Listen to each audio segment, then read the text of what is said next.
ang ilan sa mga pinuno ng kanilang mga angkan nang sila'y dumating sa templo ng Yahweh na nasa Jerusalem, ay nangakong itatayong muli ang bahay sa kanyang dating dako ayon sa kanilang kakayahan, at magbibigay sa banal na ingatang yaman para sa mga gawain ng 1,000 libra ng ginto, 5,000 ng pilak, at 100 kasuutang pang saserdote. At gayon nanahan ang mga saserdote at mga Levita at ang bayan sa Jerusalem at sa lupain. Gayon din ang mga mang-awit at mga bantay pinto at ang buong Israel sa kanilang mga nayon. Ngunit nang malapit na ang 7 buwan at nang ang mga anak ni Israel ay nasa kanilang sariling lugar, sila'y nagtipon na magkakasama at nagkaisa sa lantad na dako ng unang pintuang daan na patungo sa silangan. Nang magkagayoy, tumindig si Jesus na anak ni Josedek at ang kanyang mga kapatid na mga saserdote at si Zorobabel na anak ni Salatiel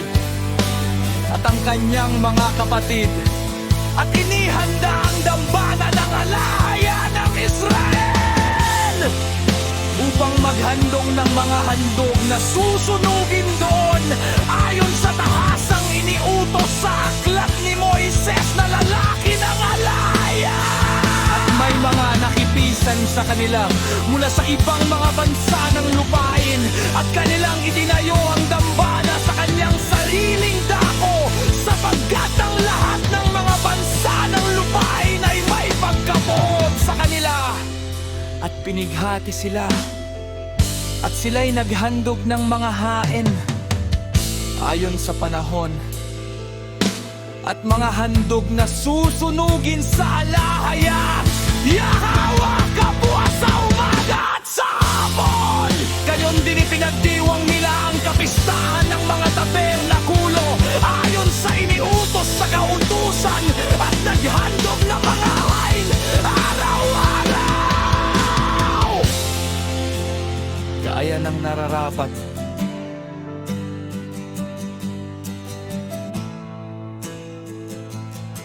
At pagkatapos niyaon,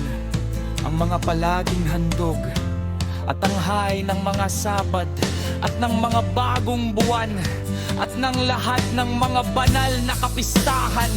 at ang lahat ng nangakong anuman sentrum mo ay nagsimulang maghandog ng mga hain sa alahaya mula sa unang araw ng 7 buwan, pagamat ang templo ng Yahweh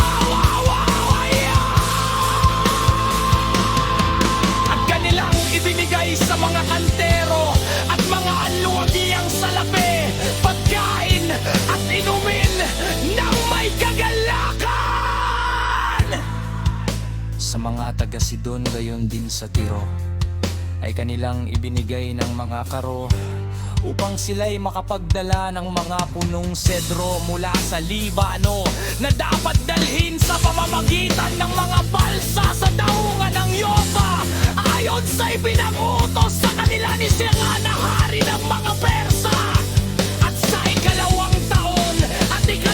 buwan, pagkaraan ng kanyang pagdating sa templo ng Yahweh sa Jerusalem, ay sinimulan ni Zorobabel na anak ni Salatiel at ni Jesus na anak ni Josedek at ng kanilang mga kapatid at ng mga saserdote at ng mga Levita at ng lahat ng nagsiparon sa Jerusalem mula sa pagkabihan. At kanilang inilabag ang mga patibayan ng bahay ng Yahweh sa unang araw ng 2 buwan sa 2 taon pagkatapos nilang dumating sa Judea.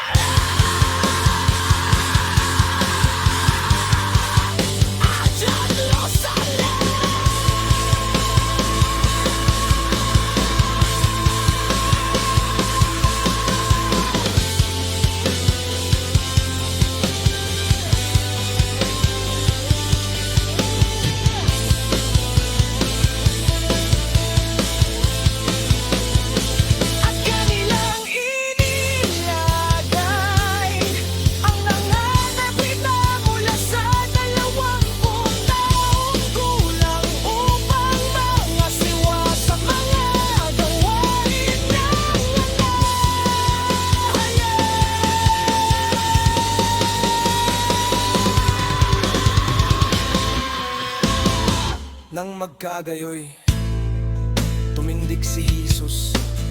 at ang kanyang mga anak na lalaki at mga kapatid,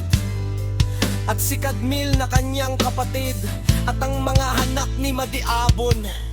kasama ang mga anak ni Joda na anak ni Eliadon, kasama ang kanilang mga anak na lalaki at mga kapatid, na mga manalibitan na nagkakaisang tagapagpatuloy ng gawain, na nagsisikap na isulong ang mga gawa sa bahay ng Yahweh. Kaya na mga nagkagawa ng gayon.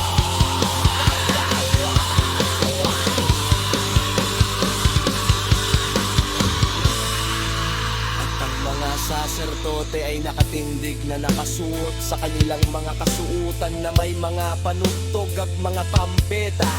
At ang mga Levita na mga anak ni Asap ay may mga pandereta